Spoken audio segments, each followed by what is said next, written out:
মাধ্যমে ক্ষমতায় আসতে চান, আপনারা মনে করবেন না যে শেখ হাসিনার মতো আপনারা পার পেয়ে যাবেন। গত 3টি নির্বাচনে দমন পীড়ন করে পাতানো নির্বাচনের মধ্য দিয়ে শেখ হাসিনা ক্ষমতায় এসেছিল, কিন্তু 5ই আগস্ট পরবর্তী বাংলাদেশে যেই বাংলাদেশের মানুষ শেখ হাসিনাকে তাড়ানোর জন্য রক্ত দিয়েছে, আপনাদের সন্তানরা মুক্তির জন্য জীবন দিয়েছে রাজপথে, সেই বাংলাদেশের মানুষ প্রয়োজনে ভোটের জন্য জীবন দিবে। ভোটাধিকার নিশ্চিত এবং আদায়ের জন্য 11 দলীয় জোটের সকল নেতাকর্মীকে স্ব স্ব এলাকার জনগণকে সাথে নিয়ে ভোট কেন্দ্র পাহারা দেওয়াটাকে তাদের দায়িত্ব হিসেবে গ্রহণ করতে হবে।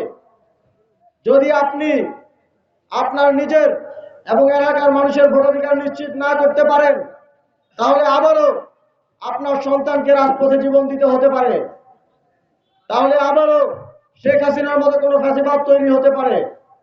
সুতরাং একদিনের কষ্ট এবং আমাদের 11 দলীয় জোটের নেতাকর্মীদের আগামী 10 দিনের পরিশ্রম আগামী 5 বছর আপনাদের ভবিষ্যৎ নির্ধারণ করবে। আমরা ইতিমধ্যেই দেখছি সোশ্যাল মিডিয়া থেকে শুরু করে রাজপথে সব জায়গায় জনগণ ইতিমধ্যে কাদের পক্ষে রায় দেবে নির্ধারণ করে ফেলেছে।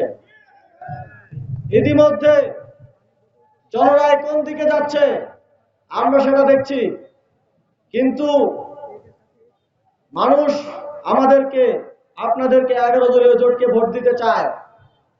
সে কেন্দ্রে গিয়ে ভোটটা দিয়ে আসতে পারবে কিনা এটা নিশ্চিত করা আপনার আমার দায়িত্ব।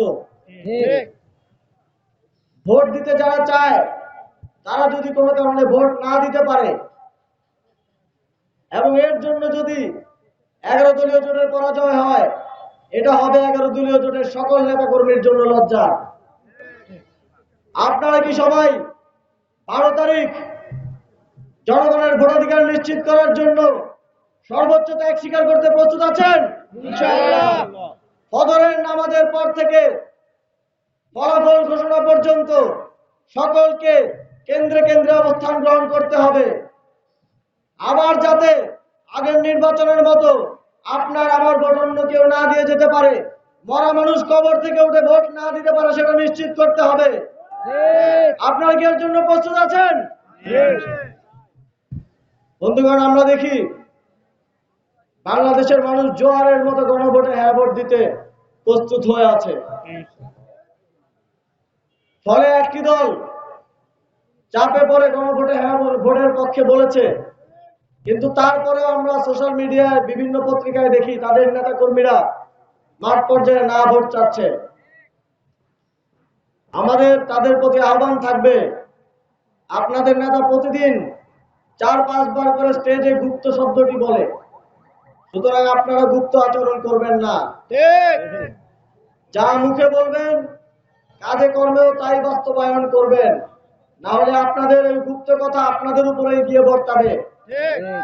সংগ্রামী উপস্থিতি, আগামী 12ই ফেব্রুয়ারি আপনাদের কাছে প্রফেসর জার্জিস কাদেরের পক্ষে, শাপলাকলির পক্ষে এবং 11 দলীয় জোটের পক্ষে ভোট চেয়ে এবং গণভোটে হ্যাঁ ভোটের জন্য আপনারা কাজ করবেন, এই প্রত্যাশা ব্যক্ত করে আমার বক্তব্য শেষ করছি। আবারও ইনশাআল্লাহ আপনাদের সাথে দেখা হবে বিজয়ের মিছিলে 12ই ফেব্রুয়ারির পর নতুন বাংলাদেশে। সেই পর্যন্ত ভালো থাকবেন, 12 তারিখ পর্যন্ত কাজ করে যাবেন। আসসালামু আলাইকুম। শিয়া বাটার ও ভিটামিন ই সমৃদ্ধ লিলি বিউটি সোপ, তারুণ্যময় উজ্জ্বল ত্বকের জন্য। রিমার্ক,